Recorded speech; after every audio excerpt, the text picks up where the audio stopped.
Welcome to Truth Radio. This is Kent Hovind and my son Eric. Hey, how you guys doing out there today? Doing great. I am anyway. How you doing? I'm doing pretty good. I've seen you in a while, son. I just flew in from Welcome somewhere. back. Where was I? Orlando. Anyway, we're glad you joined us. We believe the Bible is literally true and scientifically accurate. We think the evolution theory is one of the dumbest and most dangerous ideas in the history of the world. And I taught science for 15 years and began creation science evangelism about 15 years ago. Now I've been traveling full-time as an evangelist, and Eric's been traveling 4.5 years? 4.5 years now. Yeah. 4.5 years speaking on creation. Let's read a few testimonies that have been sent to us, and then we're going to finish with some of the anti-Hovind websites that are quite a few out there, nearly 1,000. Testimony from Mark Roman. Just a letter thanking you for the great information your ministry provides. I am a naval medical officer currently deployed in Africa for 6 months. I will return to my home and base in Jacksonville, Florida sometime in March. I too have the desire to teach creation science as a ministry. I have been studying and researching for the past 3 years now. Hopefully I can start soon. I retire from the Navy in 18 months. I was teaching creation in a home Bible study group and I was leading before I was deployed to Africa. I attended Vineyard Christian Fellowship of Jacksonville. I have your entire teaching and debate series and DVD here with me in Africa, and I study them daily. Thank God for laptops. Amen. Along with other great creation science ministry resources on the seminar or on the internet. I look forward to seeing you on April 18th. On April 18th, I believe in Jacksonville, Florida, at Trinity Church. Keep up the good work. God bless your ministry there and everyone working there. Well, amen. These videotapes go everywhere. I got a call at 3 in the morning one time. Phone rang. I sat up, said, hello. They said, hey, I'm watching your videotape. This is great. I said, where are you? He said, I'm in Saudi Arabia. I said, the world's round, you know. It's just dark on my side. He said, oh, yeah, there's a time change, isn't there? I said, yeah, a couple hours from Saudi Arabia to Pensacola, Florida. 9 hours. Anyway, I'm glad you enjoyed that, Mark. Appreciate that. Spread it around. If you want to come visit our ministry this September 17, 18, 19, we're going to have a Southeast Creation Conference. And anybody's welcome to come, $50, and you get, for that, you get into all the sessions. You get an audio tape of every single session and a nice little binder we're going to give out to everybody who comes of all 18 sessions, even those that you can't get to because there'll be 3 going at the same time. We'll tape them all. That'll be in the binder. You can get that, plus all kinds of goodies and stuff, plus a tour of Dinosaur Adventure Land. Oh, that's worth $50 right That's there. worth $50 right there. Wow. We got one of the tour guides, Dan, in the studio right now with us. Dan, it's worth the tour, isn't it? $50 just to have Dan give you show you around this place. You don't get the $50. $50 goes to a good cause. I will tell you about that later. Okay. Anyway, we are looking for debate opponents for our radio show. If you want to get somebody who believes in evolution willing to call in, they can call in and be on the program. Our number is 877-479-DINO, 877-479-3466 if you're in the U.S. Otherwise, call 850-479-DINO. Same thing, 850-479-3466, and we'll be glad to take questions or comments. Sometimes we tape programs and have to re-air them. So if we're not live, there should still be a secretary alive, we hope, by that time. Yeah. At least somebody will be alive. Okay. One more testimony, and then we'll get into some anti-Hovind websites here. Testimony by Tim Watts here, writing in. He says, I just wanted to say thank you for your ministry. Your scientific knowledge is outstanding. By the way, Dad, yep, you're pretty smart. Okay. My dad has been making a lot of tapes, and people are now seeing the light. The light of the world, that is. The church I attend, First Baptist Orange City, Florida, has a targeted discipleship ministry going on, and I'm trying to get your videos shown. Because too many Christians believe that God created us through evolution, called theistic evolution. Right. And that's wrong. It discredits all we believe. I want to thank you, and I'll keep praying for you and everyone involved in this ministry. With love, Tim Watts. Amen. And That's by the way, the truth. The videos have never been copyrighted. That's right. It's probably cost us a fortune over the years, but hey, we're trying to win the war, not build a mansion. That's not build a castle. Right. Okay. There is a war going on. You don't ration bullets in wartime. That's right. Do something with it. We've said that for years. That's been our policy for a long time. Okay, what we've done for the last several broadcasts, we're going to finish up. We've been dealing with different anti-Hovind websites. I don't feel I have any need to justify what I teach. I mean, we try to teach the truth. We try to stay right down the line. We try to maintain creationist integrity and Christian integrity as much as possible. We want to know the truth and teach the truth. We believe the evolution theory is absolutely dangerous.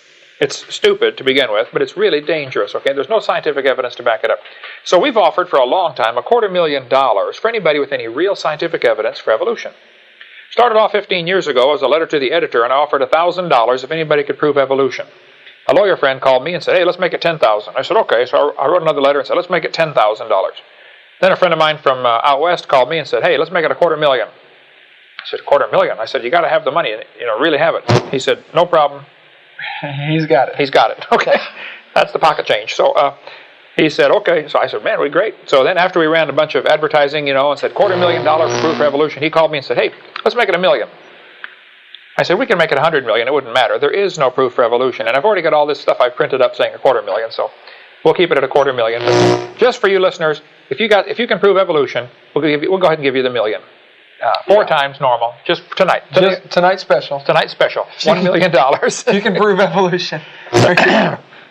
So what's happened because of that, I've had over about 1,000 people now have developed websites just anti-Hovind.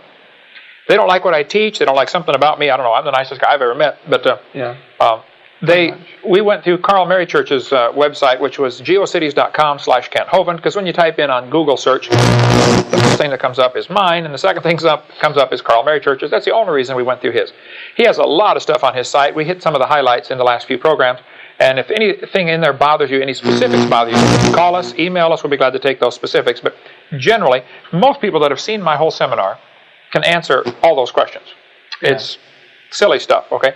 We're going to go to another one here now. This one is, I don't see a name on here. It just says me.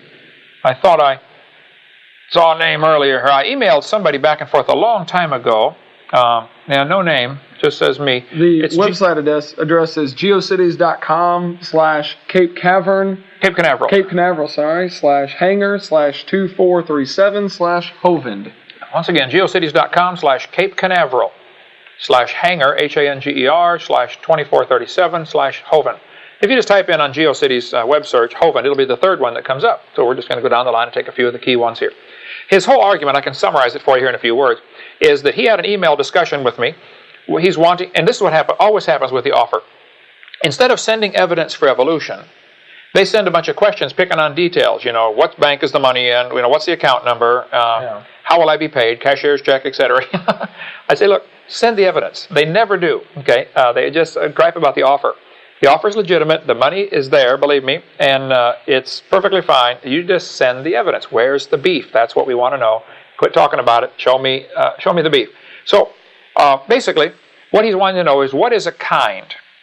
Because I said in my offer that if you can, one of the many things you'd have to prove evolution would be how fundamentally different kinds of animals can be created from one kind of animal. And so his gripe, the whole thing here is about, what's a kind? All right, well, whoever you are, you're calling yourself me here, M-E. I'm going to try to answer this one more time. The Bible says in Genesis chapter 1, 10 different times, I've got it open in front of me here, Genesis 1:11. And God said, let the earth bring forth the grass, and the herb yielding seed, and the fruit tree yielding fruit after his kind, whose seed was in itself upon the earth, and it was so. Genesis 1:2. And the earth brought forth grass, and herb yielding seed, after his kind, and the tree yielding fruit, whose seed was in itself, after his kind, and God saw that it was good. There are 10 references, I believe, in Genesis chapter 1, where it says they bring forth after their kind. So it's very simple. If they can bring forth, they're the same kind. A horse and a zebra can mate and bring forth offspring. Horse and a zebra are the same kind of animal. A horse and a pine tree cannot. No. A horse and a turtle cannot. A horse and a hamster cannot. A horse and a whale cannot. A horse and a dog cannot. So I don't have to go through all of them, but I think generally a 5-year-old would tell you what are the same kind. I mean, if you put all the animals in the world in a big line, a 5-year-old could go through and pick out 99% of those that are the same kind and get it pretty close. If they're able to bring forth, they're the same kind. That's the Bible definition. So some of the border fringe ones might be a little tough to actually figure. Alaska rabbits and Florida rabbits can no longer interbreed. However, they can both breed with Minnesota rabbits. So they're still obviously the same kind. I think what's happened in the last 6,000 years, the kinds of animals have diversified to where you get some pretty bizarre varieties that may no longer be able to reproduce.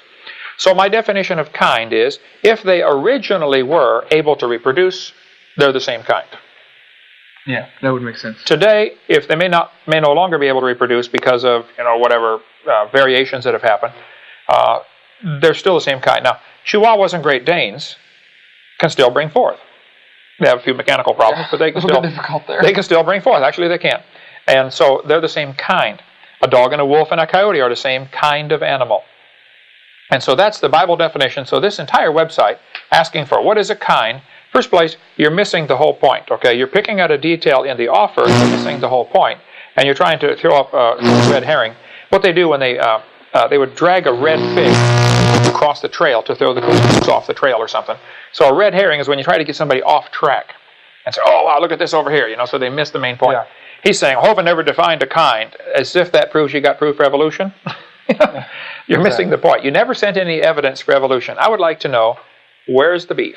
What evidence do you send it? Quit griping. My recommendation would be actually you take the site down, because it really, I think, reflects badly on you. Some people may look at it and say that it helps people to be able to try to look at both sides of the argument, though, at the same time. Well, sure. I mean, anybody put up any websites they want, and that's fine. But it makes some people look kind of dumb when they say things that ought to be obvious, I think, to a kindergartner. Okay, here's website number 4 that comes up. This one is talkorigins.org. Now, Jonathan, Talk Origins has all kinds of evolution-based stuff. Is that correct? They claim to be a news group. They claim to be a news group. They hate Christians and they hate me on talkorigins.org/FAQ/Hovind. So here we go. Kent Hovind, who calls himself Dr. Dino, is a charismatic proponent of the young earth creationism who enjoys enormous popularity with audiences and web forums participants from around the United States. Well, thank you. They said something nice. Pretty nice. We're not very far into it, though. It is okay. He runs Creation Science Evangelism, and thank you for the link. By the way, nearly all of these guys link to us, which is good. Yeah. Appreciate that, guy. Yeah. Like people were saying about the disciples were saying, well, there's people out there preaching Jesus Christ, and they're not with us. He said, hey, Christ is preached, whether of envy or contention. So I think the truth gets out. Yeah. So I think, believe it or not, some of these anti-Hovind sites are doing more good for the creation cause and the cause of Christ than they realize. Certainly than they want to. Certainly more good than they want to. Simply looking at the arguments, it does not take a rocket scientist to figure out what's going on here and the truth, So, yeah, you're right. Well, I'm going to go through these, and if you spot any particular ones you think we ought to hit, let me know here. He's got a whole bunch of links here to all the other anti-Hovind websites. Of course, they all do that. They link to each other. Here's... he's got a link to arguments we think creationists should not use. We addressed that on the last program. I think I made my stand once. I don't think it's worth fighting with another Christian brother over this. And I think it's basically straining at gnats and swallowing camels in some cases here. Okay, second paragraph. How good are the young earth arguments? He goes through and lists some of the young earth arguments. You wanted to go through some of these, right, Eric? Well, just to show them. I mean, he goes through every single one that you offer. When you click on that link, talks about it only takes one proof: the shrinking sun, accumulation of cosmic dust. Okay, well, let's just go one at a time. Comments. Is it true that it only takes one proof to show that the Earth is not billions of years old? He says in his article there, he says, no, this is the erroneous detail that your silver bullet is gonna do the damage and do everybody in. Well, in a court of law, this links to another website which I just went to, talkorigins.org. Hovind, How Good Are the Young Earth Arguments, by Dave Madsen. And he says that it's not correct that only one proof of a young Earth would prove it. Now, Dave, in a court of law... I was just in court today. You were in court today over... Some kid stole our moped, and we had to go down there and testify, and all. You had to go down there. Anyway, got the moped back, by the way. And we're going to try to win the kid to the Lord. We're not his enemy. Yes. He's going to be in trouble for a lot of things for a long time, but yeah. Once he gets out of jail, we're going to try to win him to the Lord. Try to help him out. By the way, we donate videotapes to prisons. If a chaplain writes us a letter, we donate a set of tapes. And yes, if you'd like one, feel free to write in. We'd love to get them to you. They've made a big difference in prisons around the world. Thousands of prisoners have accepted Christ because of those things. Emails, letters. Have you told the story to the listening audience of Hippie?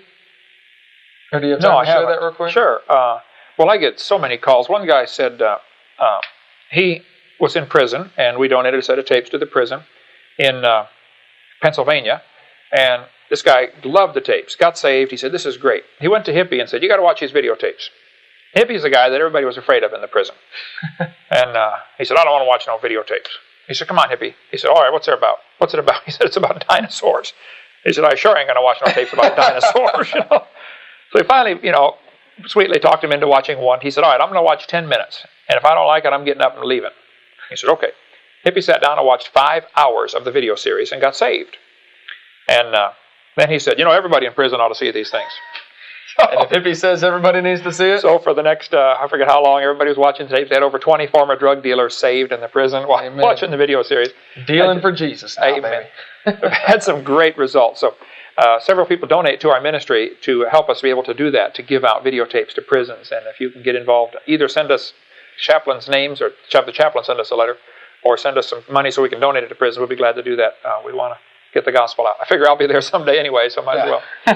Anyway, so Metzen is saying it's not just one young earth proof, and I'm saying, Dave, you're wrong, okay?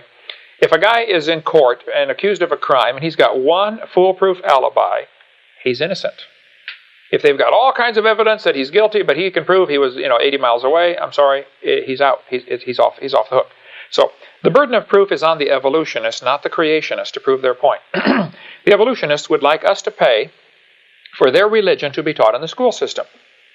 Well, then it's up to you to prove your religion is correct. If you believe you came from a rock 4.6 billion years ago, prove it. If you can't prove it, then quit teaching it like part of science. They'll say, well, we haven't got all the evidence in yet. Okay, well, until you do, take it out of the books. Until you can prove it, it's got no business deserving the status of science. Okay, it's not a science, it's a religion. I think a dumb one at that. But hey, it's okay to have a dumb religion. If you want to believe Grandpa swung from his tail, that's fine. You go ahead and believe that. So he's wrong, Dave's wrong. It does only take one proof of a young earth, number one. Secondly, I think there are many more than one proof of a young earth. I think there's lots of evidences. Okay, the shrinking sun is his argument. He goes through this big, long diatribe about the shrinking sun, goes through all this stuff about the sun going through cycles and things like that. Well, let me just summarize this and say, the sun is burning. The sun is burning an enormous amount of fuel. It's losing 5 million tons a second. Now, what has happened, some creationists have taken this argument, I think, to a false extreme. They've said, well, the observed measured rate of the sun shrinking was about 5 feet an hour over a 100-year span. And so they said, okay, if you extrapolate 5 feet an hour back in time, and then they pick a number, and they'll say, X number of million years ago, the sun was touching the earth. As soon as you pick any number, it doesn't matter. Right away, the evolutionists jump on the number and miss the whole point. Mm-hmm. They purposely, I think, miss the entire point. The sun is shrinking. It's burning. It's Bottom using line fuel. is, it is doing that. It is doing that. There's no argument. And if they want to say, well, it used to be, it's gaining fuel from somewhere, I'd like to have a mechanism for how it can do that. I mean, the sun is losing energy, it's losing mass, it's burning up its fuel supply. Okay. He gives an example in the article about the tides. We could observe the tides going out and conclude that he's saying that's what we're doing with the shrinking sun. Right. We're seeing the tide go out and extrapolating just that 6 hours back and saying, a few weeks ago there was no water here on Earth.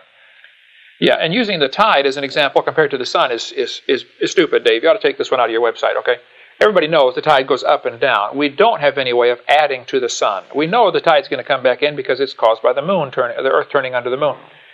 So it's not correct to say this. This is a false analogy here. And what you've done, what a lot of students did when I taught school, you've given a long answer to make it look like you said something. Okay, I taught school, and always some kid, the less they know, the more they talk about it, And that's the case here with this one.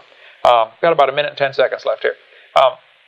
Till the break. Okay, so the sun is burning. Now, he says, Hovind proof number one is that it limits the sun-earth relationship to less than 5 million years. Now, Dave, that may be something that I said years ago because I got that from some other site. I have stopped saying that probably, many years ago. Okay, what I say is it can't be billions of years old. This is an example of where if somebody says, 5 million years ago the sun would have been big enough it would cook the earth, which may be true, I don't know. But either way, they're going to pick on the number and miss the concept. Yeah. They don't get it. The sun's burning, it's losing fuel. As it loses mass, the sun loses its gravitational pull on the earth. So you can't say the sun-earth system has been going for billions of years. Walt Brown has a great article on his website about that, creationscience.com. He says 1.2 billion years is the max. No, that was for the moon. That was for the moon. Either way, if you pick a number, they're going to strain at that, but you can't do that. It can't be 4.6 billion years old. You can't have the sun burning up its fuel and have Venus and Mercury in between us and the sun and say it's been going on for a long time. All right. After the break, to a couple more proofs here in just a second. Right after the break. Stay with us, folks. Go to drdino.com. Okay. Starting second segment in 3, 2. Welcome back to the Creation Science Hour. Eric's running a couple errands for us here, but if you'd like to tune in and be on the program, tell your friends to call in. They can call in and join us live, or they can AOL Instant Message us. Just go to Dr. Dino Live, and you can AOL Instant Message us, or go to our website, drdino.com, and then from drdino.com, you go to the Creation Science Hour link, and then to the AOL Instant Message. Or you can email us questions. We got a whole pile of email questions. If we get time, we'll get to those. We're trying to get through some of the anti-Hovind websites. We're on Dave Madsen's How Good Are the Young Earth Arguments of Kent Hovind. He claims that all the arguments that I use to show the solar system is young are not any good. So, Dave, here's my answer, and I'll be glad to debate you anytime publicly in front of any university, if you'd like to do that. I come to California quite a bit, where you're stationed out there. Is Dave Madsen, does he head up some kind of atheist talk group or something? Or he's Talk Origins. He heads up Talk Origins? He's one of the larger contributors. Larger contributors to Talk Origins. Okay. He says that the sun's shrinking, that I mentioned that the sun is shrinking. By the way, I haven't used that argument for years, but he's got it on his website. But the sun is shrinking, by the way. But the sun is burning an enormous amount of fuel, and it's losing 5 million tons a second. That is pretty well known. The argument for 5 feet per hour is extrapolated after 100 years of observations. And one of his arguments in here about the 5 feet per hour, he says this was based on Halley's solar eclipse back in the 1700s. And he says it may indicate that it's not actually shrinking. Well, Dave, you have to understand the sun, and the Earth goes around the sun in an oval shape. And sometimes it's closer, sometimes it's farther away, called perihelion and aphelion. So to measure one eclipse, you'd have to know what time of the year this was and whether the sun was at perigee or apogee or halfway in between. I think you'd have to look at a longer 100-year span than just one solar eclipse and compare that. Secondly, we don't know yet if the sun is burning by nuclear fusion or by gravitational collapse. If it's nuclear fusion, then there's a neutrino problem. Your answer in your website here is that the sun is burning by nuclear fusion, and that proves that it can possibly be billions of years old. Even if it was burning by nuclear fusion, that still doesn't prove it's billions of years old, number one. And number two, you have a real serious neutrino problem, which I think many folks have done studies on that, and it's a real mystery. Where are the missing neutrinos? Okay, I'm on Eric. Second young Earth proof, number 2. Okay. Hey, also about the shrinking sun. Moon and sun. There we go. About the shrinking sun. We do mention that on our videotape number 7 currently. Right. And we explain the two different arguments and everything, though, at the same time. Right, that's true. It's no longer as part of the part 1 proofs of a young Earth, but right. I think it still is a legitimate argument that, and by the way, look at this from a bigger picture. Proving the Earth is billions of years old is only the first obstacle the evolutionist has to overcome. He's got a long ways to go. I don't think they can pass the first hurdle. But if they think the Earth is billions of years old, that still it doesn't help their theory at all. It doesn't prove that life evolved from non-life. It doesn't prove any of the 6 types of evolution for sure. Right. That's just the first obstacle. They have to have billions of years to hide their fairy tale in. Long ago and far away. Yep. That's how you hide any fairy tale. Okay. His second one is the moon dust accumulates. And it said I mentioned in my seminar, the moon dust would be much deeper if the moon were billions of years old. And that is exactly correct. This is one that I do not use in my seminar, have not for years, other than bringing it up if it comes up in Q&A.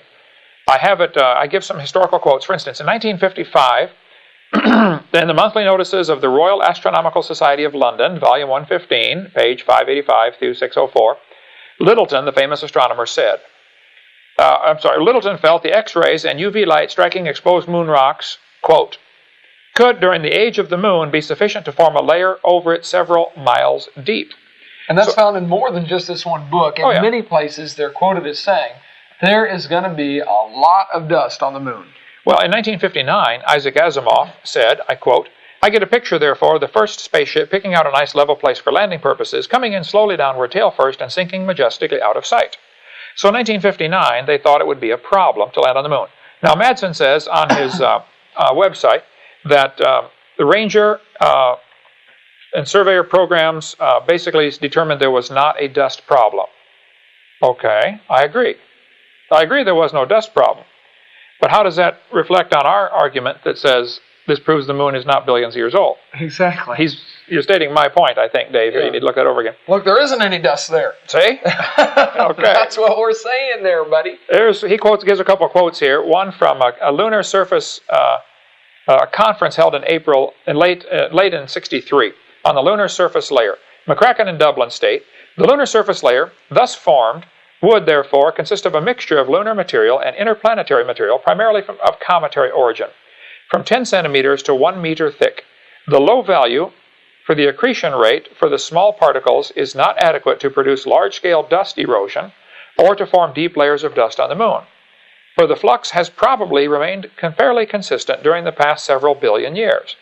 Okay, well, these guys can certainly think it probably could have remained consistent for billions of years if they want, but that's just guesswork, okay? This was 1963, again, before they went to the moon. Now, you need to understand, if the moon, the moon dust problem, I think is still a valid argument, though I think creationists should use that with some caution. It's not a proof, it's just a good argument. It's logical to assume that space dust would gradually be vacuumed up by all the planets going around. The sun is going to pull in, or the planets are going to pull in the larger particles of dust by their gravitational pull. Right. And the smaller ones are going to be driven out by the Poynting-Robertson effect mentioned in Walt Brown's book, Creation Science, or In the Beginning, by Walt Brown, which we sell on our website, or you can go to his website, creationscience.com, and get it. Do you know off the top of your head what that effect is? Why would those be? The Poynting-Robertson effect is the solar wind, the light pressure. You've seen those little glass balls with the little veins in there. One side's black, one's white, and you just shine a light on it, it starts spinning. Right. The light itself has a pressure, and that's going to drive the real tiny particles out away from the sun. The bigger particles would be attracted. Right. They're too small to have a gravitational pull, actually. But so the point is, as time progresses, there's less dust. So if they go up there in the 60s or 50s or 60s and measure the dust, or if they even measure it on Earth, dust accumulation, all of the measurements are taken in the last 50 years. It would be expected that there would be less dust then than there was 1,000 years ago or 2,000 years ago.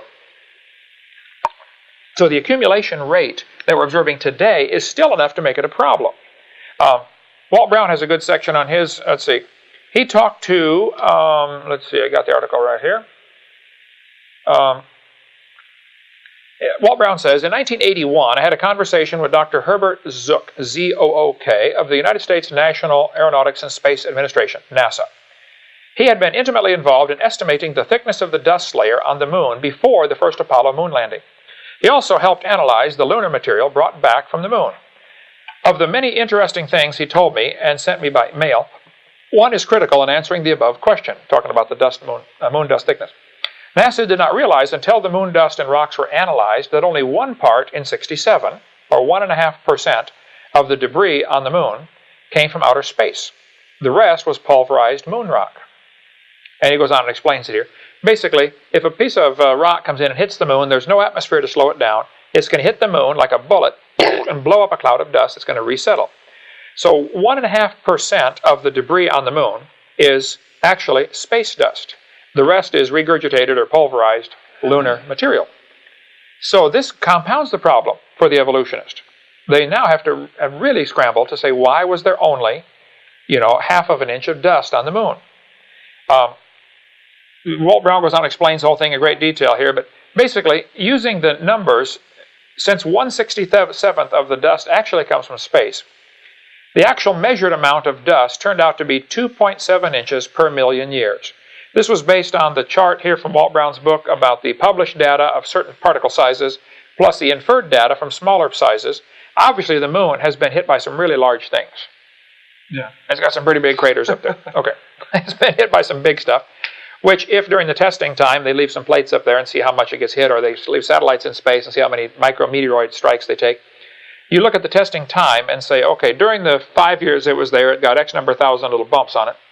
How much would that do over, a million years or a billion years? Walt Brown says in his book here, and I don't have the page number for the 7th edition. What I have is 6th edition. Here's page 214. It may probably be a different page number now. But he said it's 2.7 inches per million years. That is 1,000 feet of dust in 4.6 billion. So, Dave, I'm sorry, but I think I'll have to stick with my guns. I think that the lunar dust is still a problem for the evolutionist. If you factor in the 1 part out of 67 is coming from space, the rest is regurgitated lunar soil. There was only a ½ inch of dust there, not much. And it's, yeah, thank you, sir. It's logical to assume, check lunar dust there, let's see what page it's on now. It's logical to assume that there would be less dust in the last 50 years than there was in the last 1,000 years, because it's gradually getting either vacuumed in, getting hit by planets going around, or being blown out by the Poynting-Robertson effect. So we probably have a cleaner universe than they did even a few thousand years ago. So the dust accumulation in the past would have been greater than it is in the last 50 years. But even measuring the last 50 years still creates a problem for those who want us to believe the moon is 4.6 billion years old. Okay.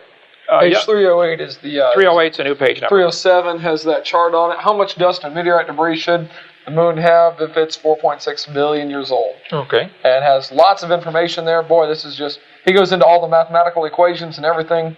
Particle size. Yeah. All of that is on his website. And it's all on his website, creationscience.com. You can go look at that. Another website that you might want to check out is trueorigins.org. Trueorigins.org. It is really good, evidently, here. I'm checking it out. It gives an honest, intellectual answer to all the claims made by evolutionists, and many of the claims that we're talking about this website talk origins. So they made a website, trueorigins.org, answering many of their questions that they have. Another great one there. Sure. All right. So his third one, short period comets. Check Brown's book on that. He's got a whole section on short period comets. I say in my seminar, short period comets indicate the moon is not, or the universe is not billions of years old, which is still a legitimate argument. The fact of the matter is comets are constantly being burned up. As they travel through space, they're burning up. You can't just keep losing. Pretty soon it's gone, is what I say in my seminar. So, again, Littleton said in The Mysteries of the Solar System, Oxford, England, Clarendon Press, 1968, page 110, that short period comets have a life expectancy of less than 10,000 years. So the question is obviously, why do we still have comets? They should all be gone. Madsen basically says in his website that the reason we still have comets is because new ones are coming in from the Oort cloud. Well, there is absolutely no proof of the Oort cloud. If you want to believe there's an Oort cloud, that's fine. Here is a quote recently by While you're looking for that, Carl Sagan. Carl Sagan. Carl Sagan and Anne D-R-U-Y-A-N, Druyan, on a book called Comet, 1997. Page 210. Page 148, 210. I have two page numbers. I wonder which one of those. We'll look it up. He says, and I quote, "Many scientific papers are written each year about the Oort cloud, its properties, its origin, its evolution, yet there is not a shred of direct observational evidence for its existence." And there really isn't. They put the Oort cloud at a distance of 50,000 astronomical units. Right. How far away is that? Well, distance from the sun to the Earth is 1 astronomical unit, 93 million miles. Right. Now to Pluto, it's 39, right? 39.44 average. Okay. Okay. It's impossible to see Pluto without a really good telescope. Okay. You certainly aren't going to see an Oort cloud 50,000 astronomical units away. So if you want to believe there's an Oort cloud out there, you just go ahead and believe anything you want. Okay? You're never going to see it, though. But it's no longer science, okay? It's now a religion. And actually, the article by Raymond Littleton called The Non-Existence of the Oort Cloud, of the Oort Cometary Shell, in Astrophysics and Space Science Magazine, Volume 31, December 1974, page 385 to 401. He said there is no Oort cloud. There certainly is no observational evidence for it. So here's basically the argument. Comets are flying around through space. They're burning up. Right. They only last 10,000 years. The question is, why do we still have them? The evolutionist answer is, there's a mystical place out there where new ones are coming in to replenish the supply, which still obviously does not answer the question of where did they come from to fill the cloud. It doesn't. Right. Who filled the cloud? Eventually the cloud's going to run out of material. Who's sending them here? Who's sending them here? Right. They'll say, well, a star passes by and, perturbs the gravitational perturbance, and bumps them and nudges them. Come on, guys, get down there and burn up in the earth. Yeah, I don't want to go this time. It's George's turn. I don't want to go burn up. So the young Earth argument of the Oort cloud is still very legitimate. And he's got a long answer about all this stuff. Walt Brown's book in the beginning, by the way, page 33, as well as a bunch of other pages. He talks about the comets and quite a few references here. But page 33 is where it does say where he references that they cannot be more than 10,000 years old. Okay. Great one.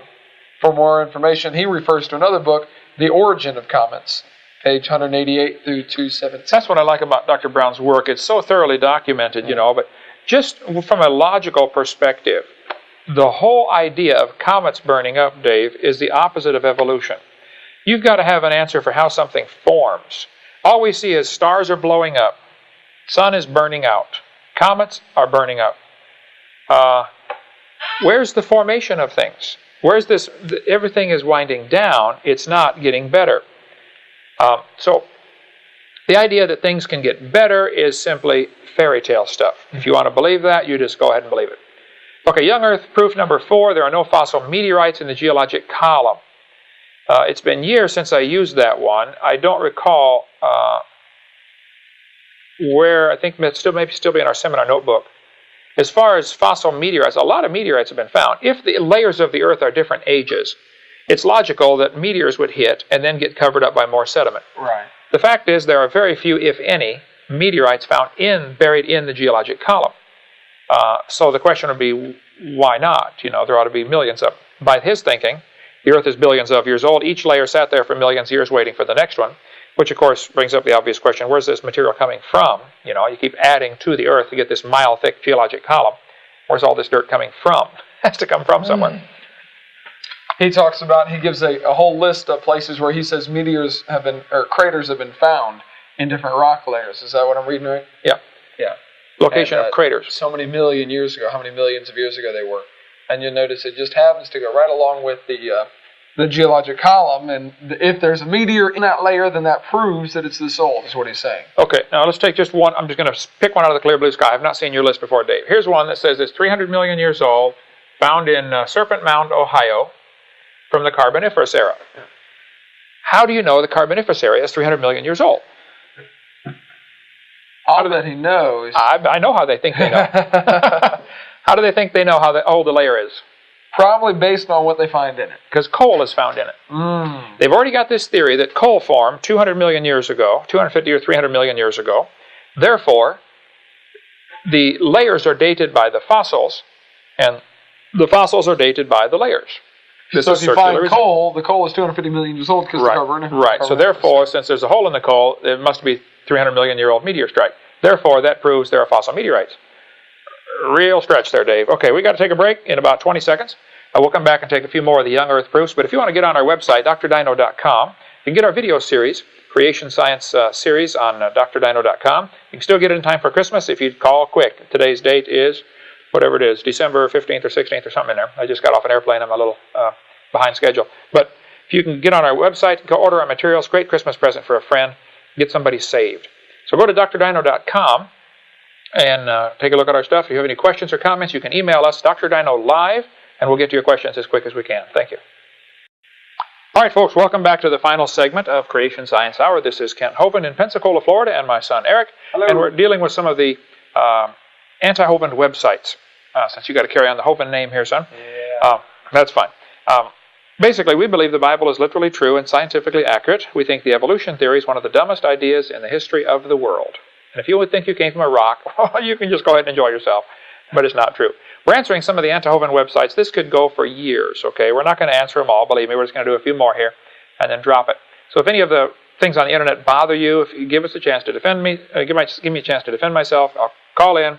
Be glad to talk with you. You can call 850-479-DINO, 850-479-3466, or you can AOL instant message us, and we'll do it right on the radio program, 5 to 6 Central Time, every day on truthradio.com, every weekday. We're now talking about talkorigins.org /FAQS, frequently asked questions, /Hovind, that's me, /howgood-yay from Dave Madsen. And I'm just going to do a couple more of Dave's arguments here, because his gripe was I haven't answered him in all these years. His website's been up.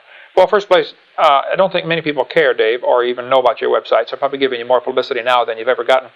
But the fact is, it doesn't matter what you think in a broad sense. What does God say is all that matters. And God says He made the earth in 6 days about 6,000 years ago.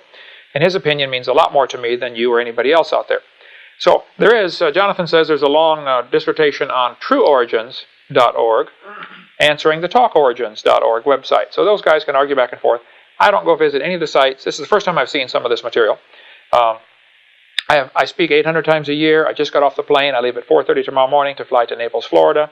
I've had 212 flights this year. I don't have time. I simply don't have time. I got a granddaughter I'd rather go see, right? Yeah, I'm see her. Okay. Okay, and one more coming. When? Yeah, May 2nd's the due date. Angelina Marie, we believe, is the name. We'll see what happens with that. It's too long of a name. You got to get a shorter one. Okay. They're going to call her Angie. You know that, right? Angel.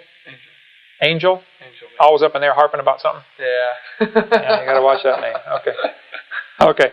Here's Dave Madson's Young Earth proof number 5. The moon is receding a few inches a year. Less than 1 million years ago, the moon would have been so close that tides would have drowned everyone twice a day. Less than 2 or 3 million years ago, the moon would have been inside Roche's limit and thus destroyed. Okay, Dave, you have a legitimate point here. I was wrong to set those numbers. The numbers are not correct, okay? I accept your criticism. I've changed that years ago. This was 1992 debate I did with Dr. Hiltman. It's one of those debate situations where things are flying real fast and I should not have given those numbers. The concept, though, is correct. The moon is receding. We are losing the moon. That means it used to be closer. Yeah. If you bring the moon in closer, eventually you create a problem. Walt Brown's done all the math on this, and he's a Air Force retired colonel from the Air Force, PhD in physics, taught physics at the Air Force Academy. He puts a limit on it as well. He says 1.2 billion years. 1.2 billion. Now, I don't know what the number is, but again, no matter what number you throw out, they're going to miss the point. Yeah. The moon is getting farther away from the Earth. What does that mean? It used to be closer. That's what we at Dinosaur Adventureland call a bad thing. Right. If the moon were, is that right, Dan? Almost. What do you call it? It's a bad thing. Oh, around here we like to refer to that. We like to refer to as a bad thing. Okay, thank you, Dan. Normally we can only drown once a day. Yeah. A couple billion years ago, that wouldn't have been good. Dave, you're right from my 12-year-old quote here that I said a million years ago it would have been a problem. You're right, that's not correct. It would not have been 1 million years ago. However, you're missing the point. Yeah. It would have been a problem. Now, if we go back in time far enough, the moon actually, literally, would have been skimming the surface of the Earth, wouldn't it? Well, way before that it would break up. Okay. Yeah. But if it did get that close, that would explain what happened to the dinosaurs, right? The tall ones. The tall ones. What happened to them? They got mooned. Yeah, they did. I love that one. Okay, so I think this is an example of how they strain at a gnat and swallow a camel. They pick on a figure and totally miss the point. And he goes on to talking about the recession rate of the moon, and how do we know this recession rate has been consistent? Oh, no, Dave, that's an excellent point. I'm sure that we don't know. I think there are physical science things that would tell us, how it would behave just by gravitational attraction, which Walt Brown goes through in his book there. However, you do the opposite, though. You want your cake and eat it too. You're saying we can't extrapolate, the moon is leaving, so we can't extrapolate this back in time. But yet you do want to extrapolate back in time for carbon dating, potassium argon dating, rubidium strontium dating. You do the very same thing. So, we have to be a little consistent here. The debate with Hiltman in 1992, 14 years ago, was indeed, I should not have said that. And I've never said it, I haven't said it for probably 12 years, okay, since then. It does put a time limit, though. And I appreciate it. Iron sharpeneth iron, and critics can be a good friend. And I've appreciated good criticism over the years, and I've corrected things in my seminar. I corrected this one a long time ago. My suggestion is, since I'm no longer using it, you take this off your website. Or you update your website with a more modern quote when I say, the Earth-Moon system cannot be billions of years old. Refute that one, please, Dave. I'd like to see that. Okay. Young Earth proof number 6. The moon contains considerable quantities of U-236 and TH. What's that stand for? Thorium? Okay. 230. I'm glad Dad knows. That's something I learned very quickly in life, is that Daddy knows everything. That's right. Anyway, he goes on to say, both of which are short-lived isotopes that would have expired long ago if the moon were 4.5 billion years old. Okay, this is only something mentioned in my seminar notebook. This is not something used in my seminar. This is a quote that I got, and I think I referenced Walt Brown's book and a couple of other creation scientists that have used this quote. And he goes through, uranium slowly decays to lead. As it decays, it goes through numerous stages, one of which is thorium. And these are short-lived isotopes. There should not be any left. You can read the argument in our seminar notebook for yourself. We're going to run out of time here with our 12 minutes. Let's just take a couple more quick ones here, and we'll have to call it a day for that one. I get to go be Grandpa. Is that right? Is she coming over? Yes, she is. Amen. Okay. It's a deal. Let's see. Young Earth proof number 7. Space dust would be vacuumed out of the solar system if the Poynting-Robertson effect is in a few thousand years. Since that's not the case, the Earth is very young. This, again, is from... I could look in my seminar notebook. It's not something I use every day in my seminar, so I don't recall where I got this from. The concept, though, is what I want you to try to get. The dust in space would gradually be vacuumed in or hit by planets. It would be absorbed by the gravitational pulls of planets or moons as they go around. There are 9 planets and nearly 100 moons now that have been discovered. Or the Poynting-Robertson effect would drive them out. What we were talking about earlier, small diameter stuff would be pushed out. This is from... I believe Walt Brown's book, where he talks about the Poynting-Robertson effect. So I'd have to defer you to Walt Brown to defend that. I was simply repeating his argument, which to me sounded very valid when I read through the whole thing. Young Earth proof number 8. At the rate many star clusters are expanding, they could not have been traveling for more than a few thousand years. Dave, I'll have to say you're probably right that I should not use the few thousand years, and I haven't used that in 10 years probably. It does put a time limit, though. The fact is, star clusters are expanding. Now, when it comes to star formation, the evolutionists have a real serious problem. We don't have a clue how one star could form. All we see are stars are blowing up, stars are burning out, the universe is winding down. We see a star blow up about every 25 to 30 years. Only less than 300 supernova rings have been discovered so far. So the question would be, this would indicate only 8 or 10,000 years worth of, 6 to 10,000 years worth of formation for supernovas. Why aren't there more? Would be the obvious question I would ask. Yeah, we should see lots of them. Yeah, what do you cover in your seminar on that one? I just talk about the fact that we never have seen a star form. I've had several people come to me in meetings, evolutionists saying, and bringing me pictures. Look what the Hubble telescope has done. This right here is a picture of a star forming. What do you do? Hang on. Can a picture show a star forming? No. It would show either a star or a bright spot. It would show something, but it can't show it form, can it? No. A video could show a star form. So if you see a spot getting brighter, suppose you take a series of pictures night after night, and you notice a spot is getting brighter. What does that prove? That proves that the spot is getting brighter. That's exactly correct. It doesn't prove a star is forming. There could be dust is clearing, and there's a star behind it. Plus, there are Boyle's gas laws, which prevent this from happening. Here's Martin Harwitt wrote an article in Science Magazine, volume 231, March 7th of 1986, on page 1201. He says, "The silent embarrassment of modern astrophysics is that we do not know how even a single one of those stars managed to form.